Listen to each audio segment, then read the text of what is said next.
todas las cosas que ellos han mandado las he tratado de subir al grupo de WhatsApp para que las puedan ver y disfrutar de ellas, ¿verdad? Así es que mañana por la tarde, Dios mediante, ya estarán llegando aquí al aeropuerto de Los Rodeos.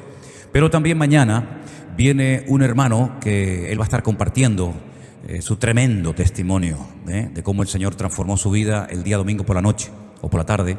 Nuestro hermano Juan Ramón, él viene procedente de Zaragoza, estará con nosotros el fin de semana. Así que este fin de semana tendremos el informe de los hermanos que vienen de Colombia, ¿verdad? Tendremos el testimonio de Juan Ramón, celebraremos la Santa Cena también, que es algo muy importante, y creo que vamos a tener un fin de semana muy bendecido y glorioso en el Señor. Amén, hermanos. Nos alegra de ver a Concha, que hacía mucho que no te veíamos por cuestiones de trabajo y todo eso, pero estamos contentos de tenerte esta noche entre nosotros. ¿Hay algunas visitas? ¿Ustedes ya han estado anteriormente aquí o es la primera vez que están? Es que con esto de las mascarillas, ¿ya habéis estado aquí? ¿No? ¿Se pueden presentar si no les importa? Yo repito los nombres de ustedes por el micrófono para que los que están en casa puedan escucharles. Dígame su nombre. Nelson Zelaya. ¿Y usted? La esposa de Nelson, Lilian. ¿Y usted? Margot, la otra esposa de... No, la otra esposa. No. Hasta ahí podríamos llegar. Que Dios les bendiga. ¿Es la primera vez que están aquí en la iglesia? ¿Sí? Bueno, Dios les bendiga. Bienvenidos. Gracias por estar con nosotros en esta noche. Y si ustedes han prestado atención al devocional que compartía con ustedes por la mañana ayer y el de hoy, hay algo en común que vamos a analizar juntos en esta noche. Y vamos a ir en primer lugar a Hechos capítulo 5, ¿vale? Hechos capítulo 5. Y después iremos a otro capítulo también del libro de los Hechos, que sería el capítulo 12. Y es que el libro de los Hechos tiene muchísimas cosas interesantes, porque es el desarrollo del cristianismo, de la iglesia, en las diferentes naciones de la época. Hay personajes muy importantes, muy nombrados en el libro de los Hechos, por supuesto los apóstoles. Pedro también juega un papel fundamental, Felipe, ¿verdad?, que lo vimos el domingo marchándose al desierto en obediencia al llamado que había recibido de parte del Señor. Y por supuesto también vemos al apóstol Pablo. El apóstol Pablo ocupa unos cuantos capítulos del libro y vemos cómo el evangelio cruza fronteras. Ya no es una cosa, ¿verdad?, ya no es un grupo de hermanos judíos en Israel, en las ciudades de Israel, sino que ahora el evangelio ya, digamos que es internacional. Ya hay más gentiles convertidos que judíos y lógicamente todo esto trajo cambios a la iglesia. Aunque todos somos cristianos, ¿verdad?, las culturas no son muchas veces iguales. Y a veces en las iglesias hay problemas no tanto por cuestiones de doctrina, sino por cuestiones de cultura. Unos vienen de un trasfondo cristiano, evangélico, completamente diferente al que vienen otros hermanos, y lo que para unos era un pecado terrible, porque le habían enseñado en su iglesia que eso no se podía hacer, pues resulta que a otros hermanos le han dicho que no hay ningún problema en hacer eso, ¿no? Y no estoy hablando de pecados, ¿no? Estoy hablando de costumbres, de estilos, de formas, de maneras, ¿eh? Otra cosa son las doctrinas, otra cosa es los pecados, que los pecados los haga quien los haga un español, un latino, un americano, un japonés, es pecado y punto, ¿no? Yo hablo de cuestiones de cultura, si se puede comer esto, si no se puede comer aquello, si se puede beber vino, si no se puede beber vino, si hay que levantar las manos, si no se puede levantar las manos, todas esas cuestiones que a veces crean diferencias entre los hermanos. Ustedes tienen una gran ventaja, la mayoría de las personas, de los hermanos que se congregan en esta iglesia, tenéis la ventaja, no digo todos, pero la mayoría, de que ustedes se han convertido en esta iglesia, ¿verdad? Y no tienen otros puntos de referencia. Ustedes piensan que todo el mundo es igual y que todas las iglesias son iguales, pero no es así, ¿verdad? Uno que conoce tantas iglesias y tantos ministerios y has trabajado y conocido con tantos pastores y denominaciones, pues resulta que vas a un sitio y te dicen, hermano, sin corbata usted no puede predicar.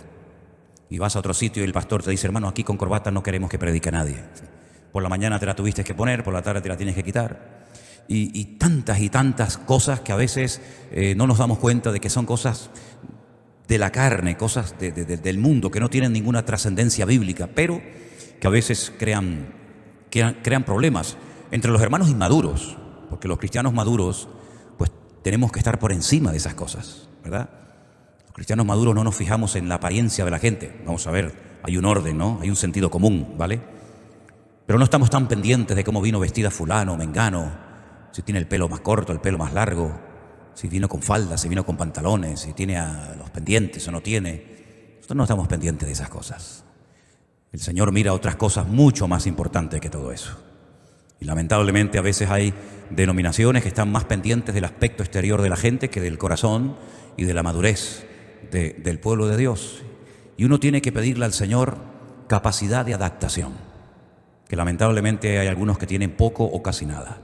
Capacidad de adaptación me refiero a que usted sea capaz de ir a cualquier país, tener comunión con cualquier hermano de cualquier denominación o estilo diferente al suyo, y usted no se va a sentir mal, porque la capacidad de adaptación nos enseña a adaptarnos a donde vamos y no querer que el sitio al que vamos cambie y se adapte a nuestra forma y a nuestro estilo y a nuestras maneras, ¿verdad? Hay tantas formas de alabar a Dios, tantas maneras diferentes. Ahora bien, la iglesia primitiva, la primera iglesia que se menciona en la Biblia, que estaba compuesta fundamentalmente en un principio por un pequeño grupo de unas 120 personas, todos eran judíos, todos eran judíos. Incluso entre ellos había familiares, había amigos, ex compañeros de trabajo. Pero según fue creciendo y extendiéndose el Evangelio, se fueron convirtiendo personas que no tenían nada que ver con las costumbres del pueblo de Israel, ¿verdad? Y para ellos, pues era normal comer carne que previamente había sido sacrificada a un ídolo. Ya lo hemos explicado en otras ocasiones. Alguien era un carnicero, un no convertido, un no cristiano, un pagano, un idólatra, y también tenía una carnicería. Y como para matar dos pájaros de un tiro, lo que hacía es que antes de vender su vaca, o el animal que fuera, lo sacrificaba a su dios, fuera el que fuera. Baal, Júpiter, Astaroth, Milcón, Moloch, o el dios que fuera. Entonces ya había quedado bien con su dios, luego lo troceaba y lo vendía en porciones en su carnicería a la gente. Y venían hermanos que no eran judíos y compraban y comían. Claro, eso para los judíos era un escándalo, porque decían, ¿cómo usted es capaz de comer un filete de carne que hace 3 horas o hace un tiempo ha sido sacrificado a Baal? Entonces esto llegaba a oídos del apóstol Pablo, que fue el hombre que más viajó y llevó el evangelio a muchos lugares. Y cuando Pablo contestaba estas preguntas decía, pero vamos a ver, ¿un ídolo qué es? ¿Qué es un ídolo? ¿Es una imagen de piedra, de madera, de oro, de plata o del material que sea, que tiene ojos y no ve, que tiene boca y no habla, no tiene vida, no puede hacer daño ni puede hacer ningún tipo de beneficio? Sin embargo, nosotros cuando oramos a nuestro Dios vivo y verdadero, al que nos conoce y está con nosotros y en nosotros, cuando oramos y pedimos que Dios bendiga esos alimentos, Dios los bendice. Entonces, le están dando una importancia a un ídolo que no tiene. Pero miren, hermanos, si se van a echar a pelear en la iglesia, si se van a poner a pelear en la congregación, porque este comió carne y el otro no comió carne, mira, mejor que en presencia de algunos hermanos te abstengas de comer carne, no sea que por la carne hagas tropezar a un hermano en Cristo por el cual el Señor murió. Fíjate la madurez, ¿verdad? La amplitud de mente con la que el apóstol Pablo quería que los creyentes de aquella época se comportaran en las iglesias. Ahora, la conducta, el comportamiento de un verdadero cristiano marca una diferencia. Yo estoy seguro que si usted se está comportando como una verdadera cristiana, como un verdadero hijo de Dios, tú en tu trabajo no puedes pasar desapercibido, es imposible. ¿Lo habéis notado? Aunque no abras la boca, que deberías de abrirla, pero aunque no abrieras la boca, tú desprendes algo, como mujer, como hombre cristiano, que los que no son creyentes lo notan. ¿No te han dicho alguna vez, tú eres rara, ¿no? Tú eres raro, ¿no? Tú eres diferente. No participas, no cuentas lo que nosotros contamos, esos chistes, esas cosas, ¿verdad? Claro que nosotros desprendemos espiritualmente algo. Es como cuando usted se echa colonia. Hace años, cuando venían ciertas y determinadas personas a esta iglesia, yo sabía que habían entrado por la colonia que traían, porque tengo un olfato tremendo. Yo creo que es el sentido más desarrollado que tengo. Así digo, ya entró fulanito o fulanita por la colonia que traía. Y es que usted desprende un olor. La Biblia dice que el cristiano espiritualmente también desprende un olor, que el diablo huele, olor de vida. Y el inconverso dice que desprende olor de muerte, para muerte. Usted cuando se vaya de este lugar, sus huellas digitales quedarán aquí mucho tiempo. Yo estoy tocando ahora mismo el púlpito y si viniera la policía y echara ese polvito, ¿no?, que echan con esa, ¿cómo es? Esa cosita, ¿no? Pues decía, mira, aquí estuvo José Manuel Sierra Páez, que tiene un DNI 42815-975A. ¿Y cómo lo saben? Pues por las huellas digitales, pero es que sus huellas van a quedar aquí En el micrófono, en la silla, en la mesa, en el baño, donde sea, sus huellas van a quedar aquí. Pero espiritualmente hablando, también tú estás marcando, estás dejando huella en tu trabajo, en tu familia, en el sitio donde vives. Y de ahí la importancia del testimonio. ¿Qué imagen estás proyectando del Evangelio? ¿Habéis oído alguna vez personas que dicen, ese es cristiano, ese va a tu iglesia? Madre mía, ¿sí o no? Bueno, pues un verdadero cristiano, un verdadero hijo de Dios, a veces levanta envidia en la gente. A veces levanta celos. Parece mentira, pero es así. Y vamos a ver en esta noche una porción de cómo los celos llevaron a los líderes religiosos de la época a cometer algo realmente vergonzoso. En Hechos capítulo 5 se nos cuenta la famosa historia de cómo murieron en un culto un matrimonio. El mismo día los dos cayeron muertos. Querían aparentar, querían fingir que eran gente muy dadivosa, muy generosa. No estaban dando todo, estaban mintiendo, diciendo que daban todo a la iglesia, lo cual no era verdad. Y los dos cayeron muertos, Ananías y Zafira. Más adelante nos habla, a partir del verso 12, capítulo 5 de los Hechos, nos habla acerca de señales, milagros, prodigios, maravillas que se llevaban a cabo en la iglesia primitiva, hasta tal punto que dice que ponían a los enfermos en las calles y cuando pasaba Pedro con su sombra, los enfermos eran sanados, cosas realmente increíbles.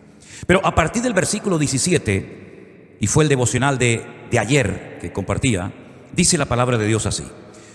Entonces levantándose el sumo sacerdote, este fue el cabecilla, el que estaba ahí delante, ¿no?, organizando toda esta rebelión, levantándose el sumo sacerdote y todos los que estaban con él, pues que eran la secta de los saduceos, se llenaron de celos. Se llenaron de celos. Y usted sabe que los celos son mencionados en esa larga lista como una de las manifestaciones de la carne. Y usted sabe que los celos terminan destruyendo a cualquiera, sea hombre o sea mujer, sea creyente o sea inconverso. Los celos son enfermizos, los celos terminan llevando a la amargura, a la locura a la gente, y por celos se han hecho cosas terribles, asesinatos, robos, abusos, etcétera, etcétera. Bueno, pues esta gente religiosa que tenían que ser un ejemplo para el pueblo, se llenaron de celos y echaron mano a los apóstoles y los pusieron en la cárcel pública. El versículo 19 dice, mas un ángel del Señor, abriendo de noche las puertas de la cárcel, sacándolos, dijo, id y puestos de pie en el templo, anunciad al pueblo todas las palabras de esta vida. Habiendo oído esto, entraron de mañana en el templo y enseñaban. Entre tanto vinieron el sumo sacerdote y los que estaban con él, y convocaron al concilio y a todos los ancianos de los hijos de Israel, y enviaron a la cárcel para que fuesen traídos. Pero cuando llegaron los alguaciles no los hallaron en la cárcel.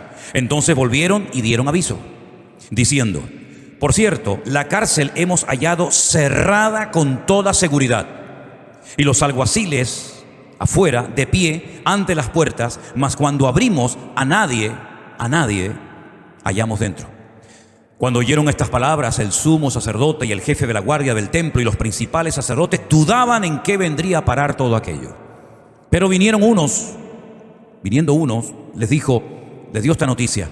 He aquí los varones que pusisteis en la cárcel están en el templo enseñando al pueblo.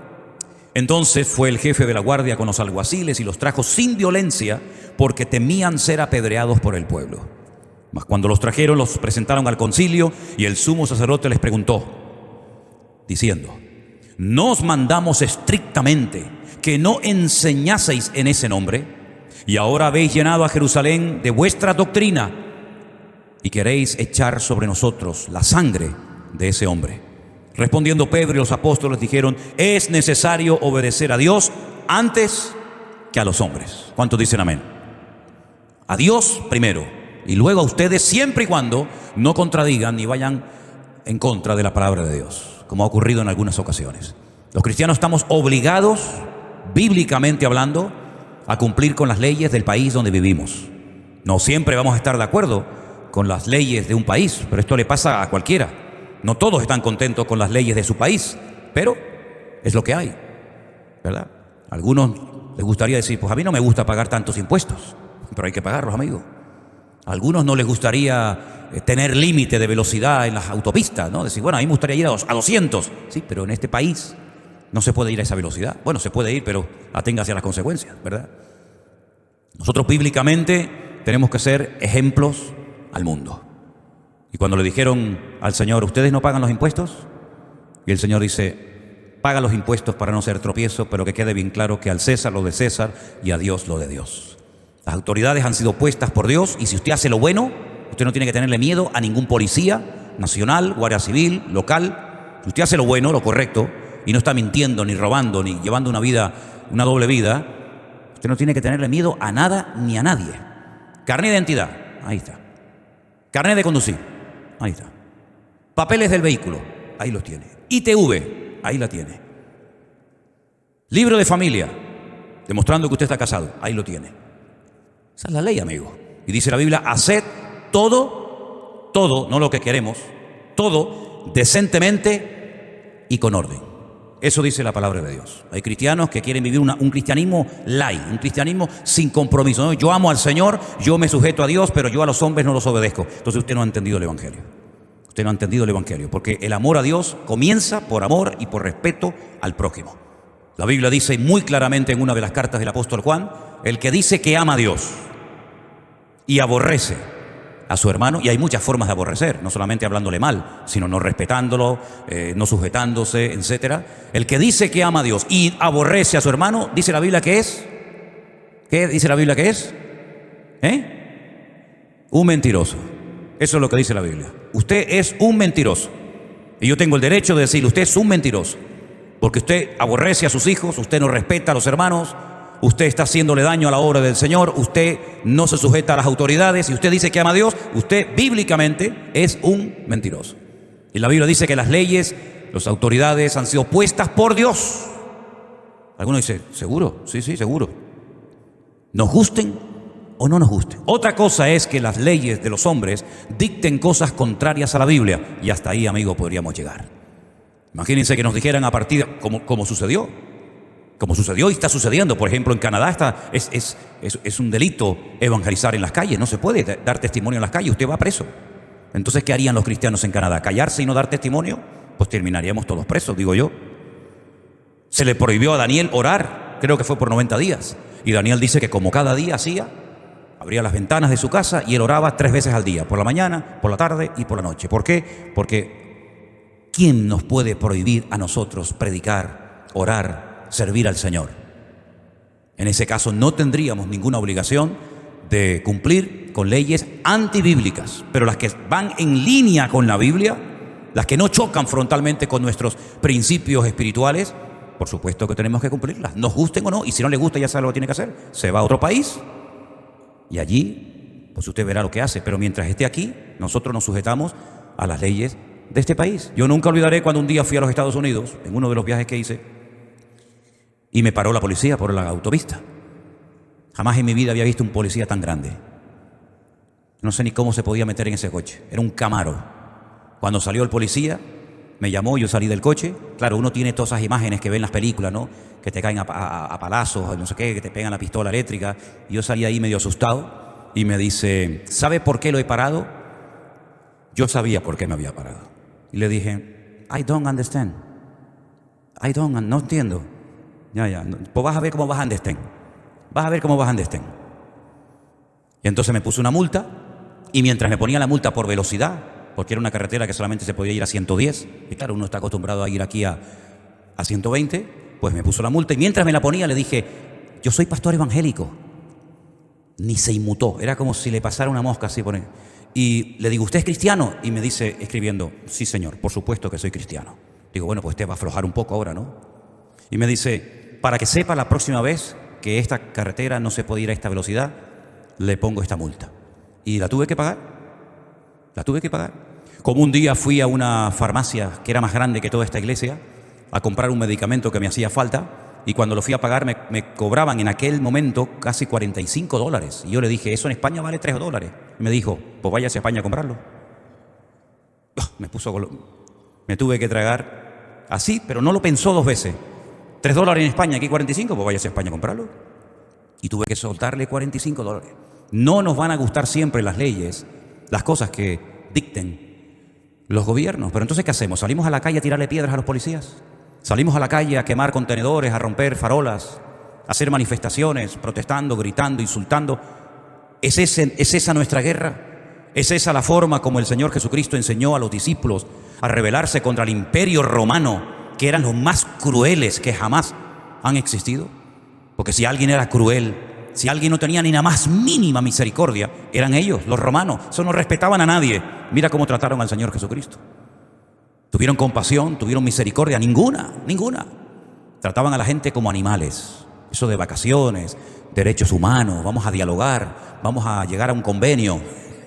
Eso, los romanos, olvídate de eso. Los romanos no respetaban a nadie. Pero en ningún momento vemos al apóstol Pablo ni a la iglesia, ¿verdad? Ni siquiera orar en contra de ellos. Porque es verdad que no se manifestaban, que no salían a las calles haciendo un escándalo, pero es que ni siquiera los vemos orando en contra del imperio romano. Al contrario, vemos a Pablo que dice: porque la voluntad de Dios es que oréis por todos los que están en eminencia y os gobiernan, para que vivamos quieta y reposadamente. Encima orar por ellos, ¿qué te parece? Es que ser cristiano, querido hermano, es ir en contra de lo que nosotros hemos creído y pensado durante toda nuestra vida. Nosotros tenemos que ser personas ejemplares en la iglesia y fuera de la iglesia. Eso es lo que dice la palabra de Dios. Que con nuestras obras, con nuestras acciones, seamos capaces de impactar al mundo. Porque predicar, pues en cierto sentido no es tan complicado. Pero vivir lo que uno dice que cree, ahí está realmente lo importante de llamarnos cristianos. Ser cristiano no es un título. Me pongo el cartelito de cristiano, me cuelgo una cruz al cuello y ya está. No. Yo estuve una vez en Belén, sí, en Belén de Judea, donde nació el Señor Jesucristo. Y el guía que nos llevaba se sacó una pistola y me dice: mira, yo soy cristiano y hago una cruz aquí enorme. Y me dice: pero todos los que pueda matar con esta, los mataré.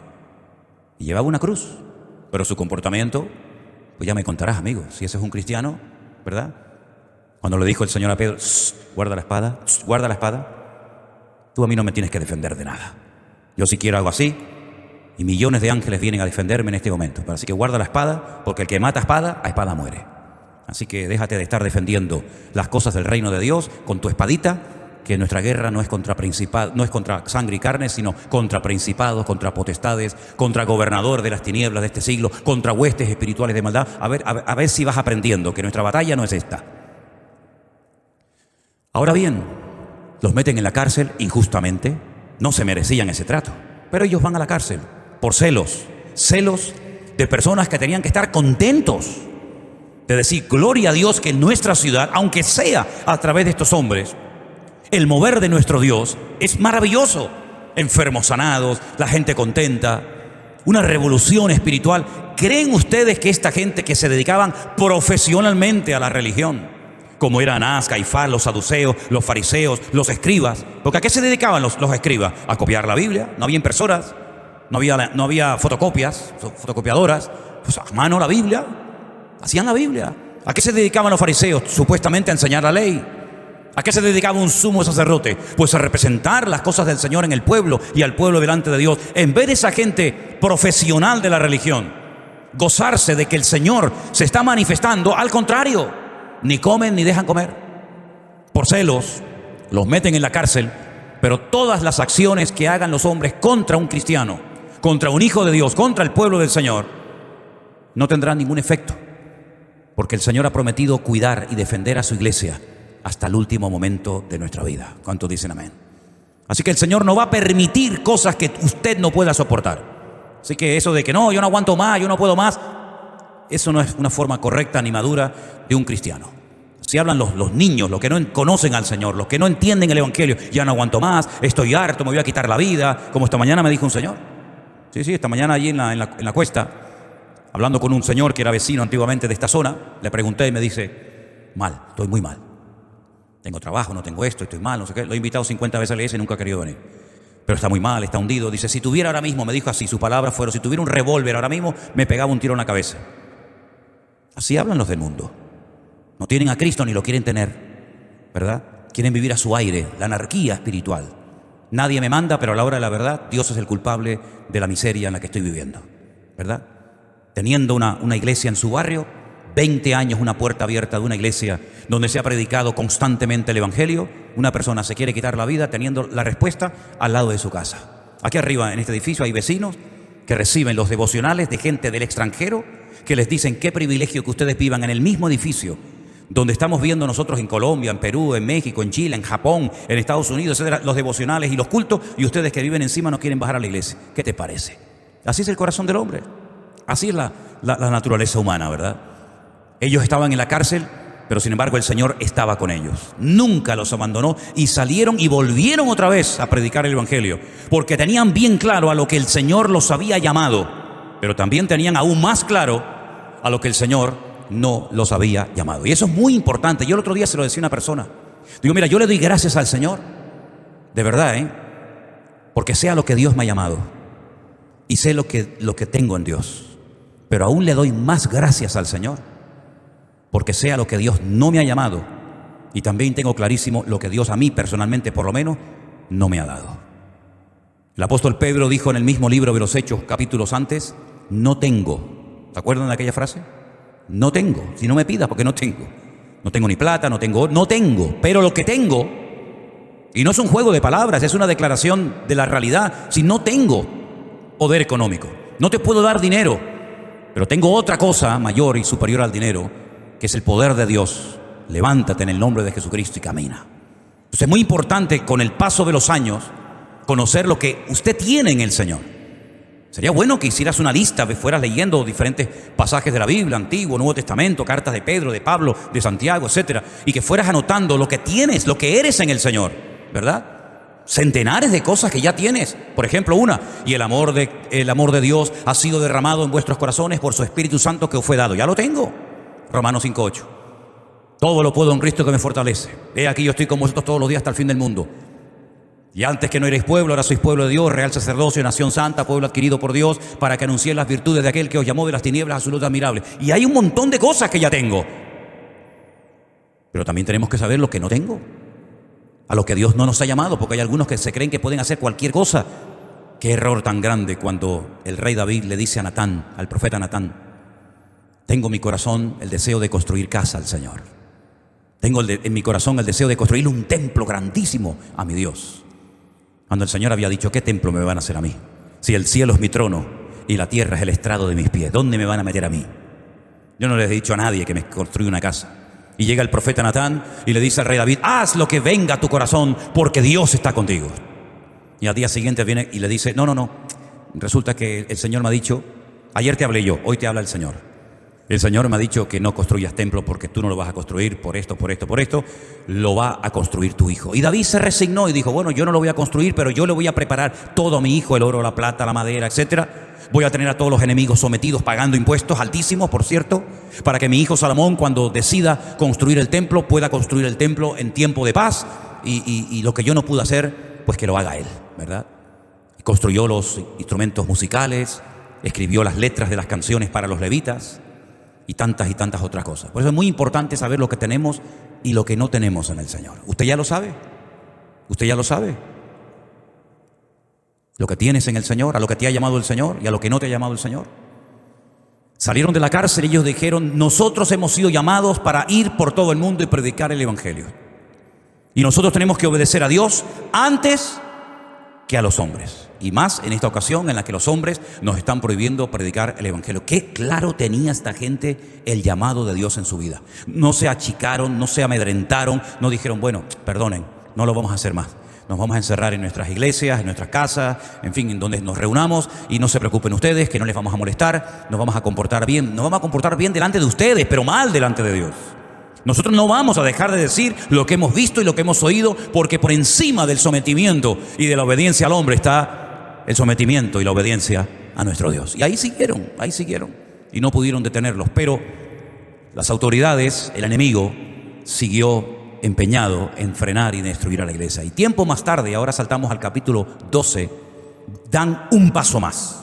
Porque hasta ahora era asustarlos, meterlos en la cárcel, azotarlos, pero ojo, el enemigo, no contento con eso, da un paso más. Y miren lo que dice en el versículo 1 del capítulo 12 del libro de los Hechos. En aquel tiempo, el rey Herodes echó mano a algunos de la iglesia para maltratarles y mató a espada a Jacobo, el hermano de Juan. Saben que en la Biblia hay unos cuantos que se llaman Jacobo o Santiago, Y Juan, el que escribió el Evangelio de Juan, las 3 cartas que llevan su nombre y el libro de Apocalipsis, tenía un hermano que se llamaba Juan. Eran los hijos de Zebedeo, ¿se acuerdan? Jesús también tenía un hermano propio, carnal, que se llamaba Jacobo o Juan, el que escribió la epístola.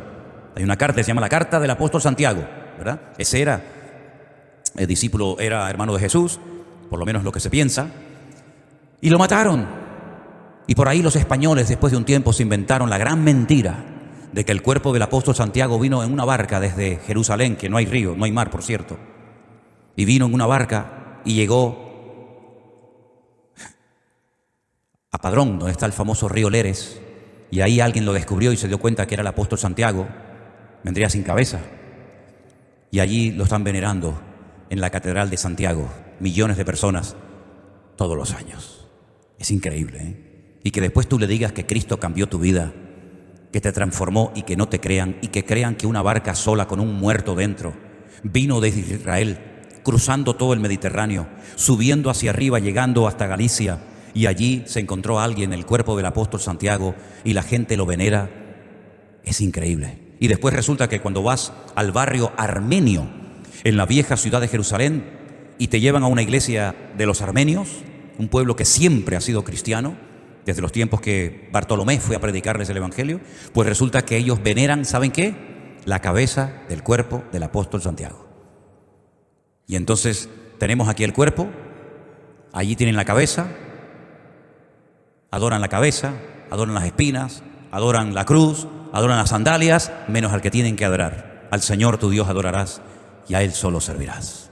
Mataron al primer discípulo de Cristo, Santiago, y viendo que esto le había agradado, le había caído bien a los judíos, procedió a prender también a Pedro. Es decir, si el día anterior mató a Santiago y a la gente le agradó aquello, Herodes dice, mañana mato a Pedro y así me voy a ganar el favor del pueblo. Dice que eran los días de los panes sin levadura. Estamos hablando de más o menos el mes de marzo, abril, época en la que se suele celebrar la Pascua, la fiesta de Pesaj. Y habiéndole tomado preso, le puso en la cárcel, entregándole a 4 grupos de 4 soldados. ¿Cuántos en total son esos? 4 grupos de 4 soldados. 16 soldados para cuidar a un hombre. Qué miedo le tenían, ¿no? Es que ellos sabían que cuando los metían en la cárcel, el Señor las abría y las sacaba. Entonces dijeron, vamos a meterle 16 soldados romanos para que los custodie. Entonces dice que los custodiaban y se proponían sacarle al pueblo después de la Pascua. Así que Pedro estaba custodiado en la cárcel, pero ahora viene la clave de este milagro. Léalo conmigo, la segunda parte. Pero la iglesia hacía sin cesar oración a Dios por él. Otra vez. Pero la iglesia hacía sin cesar oración a Dios por él. La iglesia se despertó, la iglesia se dio cuenta de que habían matado ya a Santiago. Y al día siguiente, seguro, Herodes iba a matar a Pedro. Y la iglesia dijo, hermanos, aquí hay que orar, Aquí hay que orar porque ayer mataron a Santiago, hoy a Pedro, capaz que mañana matan a Juan, pasado mañana matan a otro, entonces vamos a ponernos a orar. Y la iglesia comenzó a orar y a orar y a orar y a orar. ¿Y qué pasa cuando la iglesia ora? Dios obra, porque la oración tiene poder. El Señor Jesucristo dijo, pedid y recibiréis, llamad y se os abrirá, ¿verdad? Buscad y hallaréis, clama a mí y yo te responderé y te enseñaré cosas grandes y ocultas que tú no conoces. Encomienda al Señor tu camino, confía en Él y Él hará. Reconócelo en todos tus caminos y Él enderezará tu vereda. No te apoyes en tu propia prudencia, etcétera, etcétera. Miles de promesas, miles de ejemplos bíblicos donde vemos que cuando el pueblo de Dios ora, Dios obra y Dios actúa. ¿Qué pasó mientras la iglesia oraba? Vamos a leer el resto de la historia que no tiene ningún desperdicio.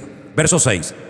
Cuando Herodes le iba a sacar aquella misma noche, estando Pedro durmiendo entre 2 soldados, uno a la izquierda y otro a la derecha, sujeto con cadenas, si no solamente había dentro de la celda 2 soldados, sino que estaba sujeto con cadenas a esos 2 soldados y los guardas delante de la puerta custodiaban la cárcel. Imposible salir de allí. Pero ¿qué dice la Biblia? Lo que es imposible para los hombres es posible para Dios. Pónganle cadena, pónganle soldado, pónganlo entre rejas, da igual. A Dios no lo limita nada ni nadie.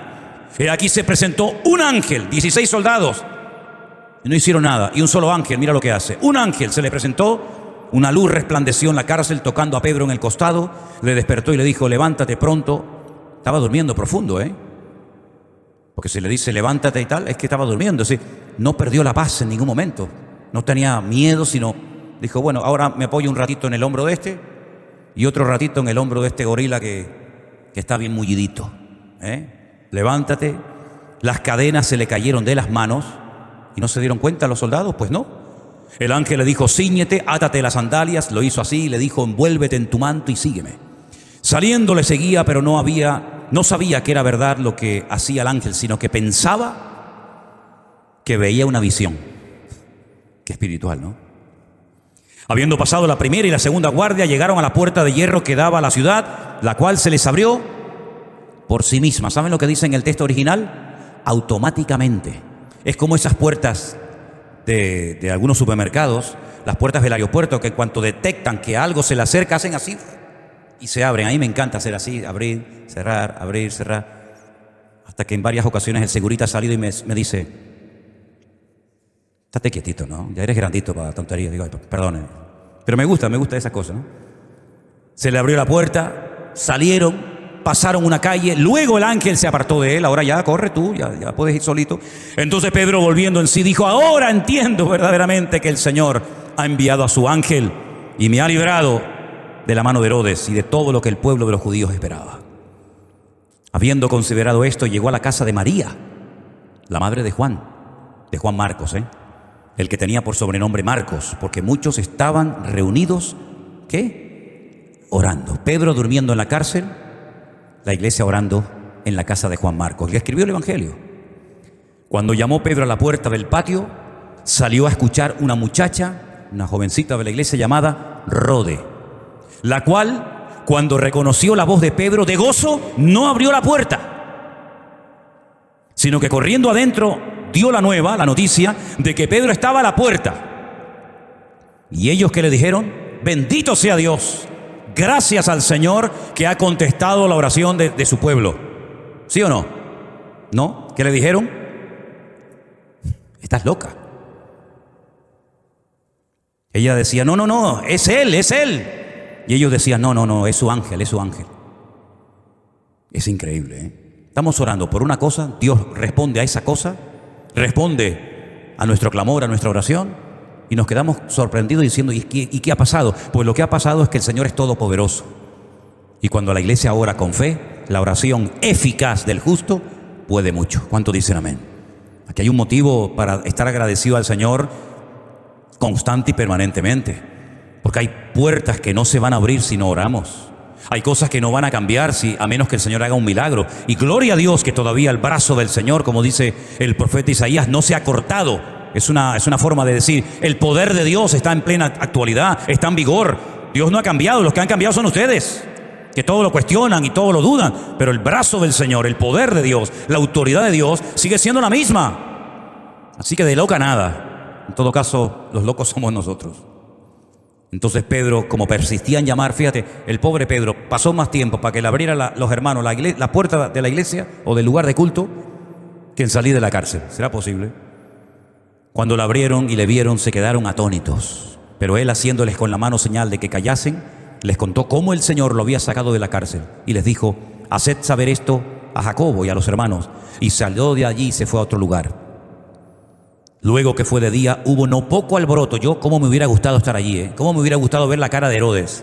Hubo no poco alboroto, dice, entre los soldados sobre qué había sido de Pedro. Mas Herodes, habiéndole buscado sin hallarle después de interrogar a los guardas, ordenó llevarlos a la muerte. Después descendió a Judea, a Cesarea, y se quedó allí. Dos ejemplos diferentes en el libro de los Hechos de cómo los hermanos son puestos en la cárcel y son liberados de una forma maravillosa por el poder de Dios. Ese es nuestro Dios. Amén, hermanos. Ese es nuestro Dios. No ha menguado, no ha cambiado, sigue siendo exactamente el mismo, con el mismo deseo, la misma autoridad, el mismo poder. Él no ha menguado lo más mínimo. Por lo tanto, en estos tiempos, nosotros debemos de orar para que el poder de Dios se manifieste en nuestras circunstancias particulares y personales, para que el Señor se mueva en la vida de todos y cada uno de nosotros. Que en nuestro hogar la presencia de Dios, el mover de Dios sea lo más normal del mundo. No nos deberíamos de sorprender cuando Dios actúa, sino nos deberíamos de sorprender por qué Dios no actúa. Porque lo normal, lo natural, lo bíblico, lo correcto es que el Señor cada día nos sorprenda y que cada día nos muestre algo nuevo y podamos disfrutar de esta experiencia tan bonita y tan maravillosa que ha cambiado nuestra vida. Porque dice la Biblia que hemos pasado de muerte a vida. Eso es lo más grande y más precioso que le puede ocurrir a un ser humano en esta vida. Pero todo esto que para nosotros es amén y es así y no lo cuestionamos y nos gozamos y decimos qué hermosa la palabra, qué maravilloso el poder de Dios. Ahí afuera la gente no sabe nada de estas cosas. Por eso me decía esta mañana este señor, si tuviera un revólver me pegaba un tiro ahora. ¿Por qué? Porque llegan a un momento que están vacíos y nada ni nadie les ha podido llenar el vacío de sus corazones. Y hablo ya de una persona que es mucho más mayor que yo en edad, por lo menos pienso que sea así. Pero no tienen nada, el mundo está totalmente vacío. Y nosotros tenemos la respuesta, porque Cristo es la respuesta. Y ese mensaje tenemos que transmitirlo aunque no quieran oírlo. Dice el Señor en su palabra a través de Pablo, le decía al joven pastor Timoteo, tú predica a tiempo o fuera de tiempo. Porque llegará el momento, y estamos ya en esos tiempos, en los que tendrán comezón, picazón de oído, ganas de oír. Algunos se burlarán, otros te criticarán, otros te tendrán celos y envidia. ¿O qué te crees? ¿Que no los tienen muchas personas? Incluso algunos que se llaman cristianos. ¿Celos y envidia? Pues claro, siempre ha existido.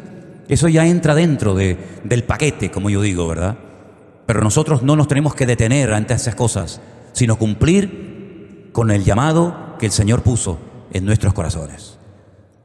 Y cada uno tendrá que rendirle cuenta de lo que está haciendo con su tiempo libre, con sus recursos, lo que estás haciendo con tu vida. Saben que muchas veces yo he dicho que lo más importante a lo que se puede dedicar una persona en esta vida es a servir al Señor. Bueno, no todos van a ser pastores, ni maestros, ni predicadores, pero todos sí tenemos el mismo mensaje que dar. Prueba de ello es que dice la Biblia en el libro de los Hechos que cuando vino una persecución contra toda la iglesia, porque en un principio era contra los cabecillas, Pedro, Jacobo, Juan, ¿verdad? Santiago. Pero ya después se extendió la persecución, la presión contra toda la membresía de la iglesia. Dice que todos tuvieron que huir, todos fueron esparcidos. Pero dice que por todas partes donde iban predicando el evangelio del Señor Jesucristo. Habían aprendido que lo que se recibe en la iglesia no es para guardarlo en el bolsillo y decir cuánto sé de la Biblia, cuánto he crecido, cuánto he madurado, cuánto he aprendido. No es solamente para eso. Es para entrenarte, para capacitarte, para que cuando llegue tu momento que va a llegar, estés lo suficientemente capacitado y preparado para compartir el mensaje del evangelio y no llevarte las manos a la cabeza diciendo, ¿y ahora qué hago? Déjame llamar al pastor. No tienes que llamar a nadie. Aprender a evangelizar, aprender a llevar un alma a los pies de Cristo, aprender a ministrar a una persona enferma, destruida, amargada, frustrada. Todo eso ya tienen que saberlo todos y cada uno de ustedes. No pueden depender de un pastor. En esta iglesia no se ha enseñado eso nunca y jamás lo enseñaremos. Dependan de mí, vengan a mí, yo estoy aquí. No, dependan de Dios y aprendan ustedes directamente del Señor. La iglesia es un refuerzo, ¿verdad? Pero es en casa, privadamente, personalmente, donde todos y cada uno de nosotros tenemos que orar y prepararnos y leer la palabra y de vez en cuando comprarse algún buen libro cristiano, algún buen comentario, ¿verdad? Para estar preparado, como dice la Biblia, para presentar defensa con mansedumbre y reverencia ante todo aquel que demande razón de la esperanza que hay en vosotros. Y no decir, es que no estoy preparado. Pues tiempo tuviste, hijo. Tiempo tuviste para prepararte y no te quisiste preparar. Tiempo tuviste para aprender. Tiempo tuviste para empaparte, para recibir. Y después, cuando llegue el momento de la oportunidad, poder dar. Espero que todos y cada uno de nosotros estemos lo suficientemente preparados. Porque hoy nos congregamos aquí con total libertad. Pero ¿cuánto va a durar esto? Solo Dios lo sabe. La iglesia primitiva era una gloria estar allí. Los mejores predicadores de la época, unos diáconos que, madre mía, aquellos eran diáconos que te dejaban con la boca abierta, ¿verdad? Milagros, señales, prodigios, conversiones. Era una gloria, una maravilla estar allí. Pero eso se acabó. Eso no duró toda la vida. Es más, el Señor fue el que mandó una presión contra aquella iglesia preciosa y unida que no paraba de crecer para que se fueran a otros lugares a predicar el evangelio. Ya está comenzando la persecución, ya ha comenzado la persecución desde hace mucho tiempo en otras naciones. Tuvimos el otro día la visita de un hermano que nos venía a hablar de estos hermanos perseguidos que en este momento están en muchas naciones de la tierra. De momento a nosotros no nos han dicho nada, no nos han cerrado la iglesia, no nos cierran los canales en las redes sociales. Tenemos toda la libertad del mundo. Aprovechemos este tiempo porque solamente Dios sabe cuánto tiempo le queda a la iglesia. Así que mis queridos hermanos, que estos dos pasajes de Hechos capítulo 12 y Hechos capítulo 5 nos hayan servido para darnos cuenta de que a nosotros un día también, espiritualmente hablando, el Señor nos sacó de la cárcel y nos ha hecho libres para que compartamos esta libertad y este gozo con otras personas que todavía no tienen a Cristo en sus vidas. Amén, hermanos. Damos gracias al Señor en esta noche por su palabra. Ahí donde estamos, cerramos nuestros ojos y oramos a nuestro Dios y le damos gracias por esta oportunidad que Él nos ha dado en este día de aprender de Él y de su palabra. Que antes de finalizar este culto, antes de marcharnos a nuestros hogares,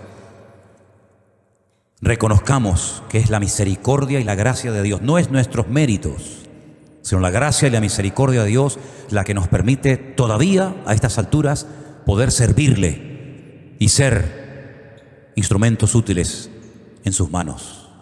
Señor, te damos gracias por tu palabra que siempre ministra, siempre habla, siempre trae claridad. Señor, toda la gloria y la honra te la damos a ti en esta noche. Gracias, Señor, porque hemos visto milagros, cárceles que se abrían, cadenas que se rompían, cómo tú protegías a tus siervos, a tu amada iglesia.